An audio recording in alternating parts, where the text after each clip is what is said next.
We all know the show as Mission Hill, but originally it lived for about 2 years before you ever saw it as the Downtowners, which was a title that we all liked better than Mission Hill, and it had kind of a weird vibe, like a weird Rat Pack era feel to it that we liked. This area is filled with colorful local hipsters, like you. That is Natalie Leibowitz Hernandez, who lives next door with her husband, Carlos Hernandez Leibowitz, and their baby, who is baby nameless. They're based on a real couple that we know.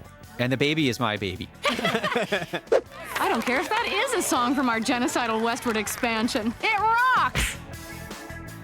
This is Gus and Wally. Together, they're always fighting. This couple is groundbreaking. Their kiss in the elevator in our pilot was the first gay male kiss ever broadcast on television. I don't like my personal life to be everybody's business. I need some condoms so I can make love to my lover. They're for gay sex. Tell us about that girl. That's one of my favorite designs. He's a sort of street hipster. There's a whole group of people who are designed as... You own all those items of clothing, don't you? I do not have the coat anymore. That is Griffo. The name Griffo and his compatriot Sea Dog were guys who vandalized the dumpster outside of our office, and we just took the names that they wrote on the dumpster and made them into characters. I think it's in my pants, man. Why don't you take a look? This is Gwen, everybody's favorite design. Andy's on-again, off-again girlfriend and co-worker. Gwen has a much differently shaped head than almost everyone else in this universe. It's more like a Betty Boop kind of head. Yes, she was someone who everyone found difficult to draw. Played by the voice of Jane Whelan from the Go-Go's, who was the bassist for the Go-Go's, and you'll see a Go-Go's poster there in her apartment. Oh, sorry. I just made plans to have last-minute sex with somebody else. Obviously, this is Toby and George. Design for Toby came from a character that John Candy did on SCTV back in the early 80s. I want to say that there was a lot of resistance to that drawing, that Toby looking like that, but I'm glad we held our ground. Really? Resistance on whose People part? didn't like it. They're like, what's that? It looks like a big fat lady, blah, blah, blah, blah, blah, I recall. And we were like, no, this is exact. You're going to love it. Trust me. Andy, you did it. Yeah, I can't believe it. Yeah, you're the best. Hey, what happened to your hair? I don't know where George came from. It just seems like he's a real typical kind of guy. We knew a lot of guys like that.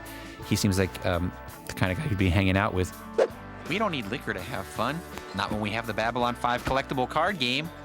Republican vampire, played by writer Michael Paines, famous for his appearance as himself in the movie The Anniversary Party and numerous other commercials and films. Basically just a goth street person who had an inexplicable tilt to the right.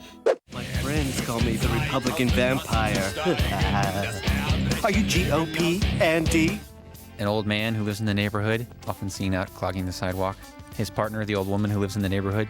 Some local hipsters. Sasha is the man. The woman I don't think ever had a name.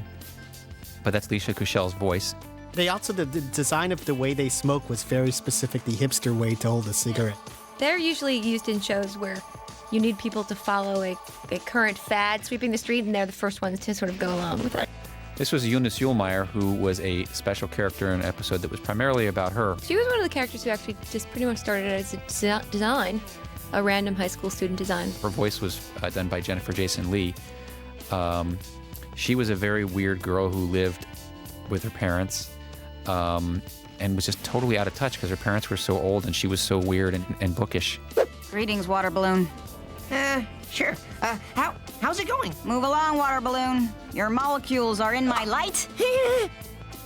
Dr. Yvonne Farley, Ed D., principal of Pomper High School. You'll see her photo behind her where she was sort of an Angela Davis-style radical, apparently 20 years ago. I think we designed her seat around something that Madeleine Albright would have worn. I've called you here because Kevin was caught sleeping during his fourth period AP chemistry class. Ron. One of the best things, too, are the little curly hairs on his arm.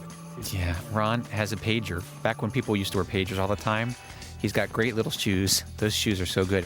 Ron is obviously not his real first name, and he doesn't have a last name. He's the guy who owns Waterbed World, and he is a guy who emigrated from some collapsed Soviet republic. You two close up. I gotta go. I'm feeling so damn sexy right now. We ended up having to change the name of the show to Mission Hill, which we all liked, and now we've all come to be used to. And I don't know whether people loved it, but in any case, here it is on DVD.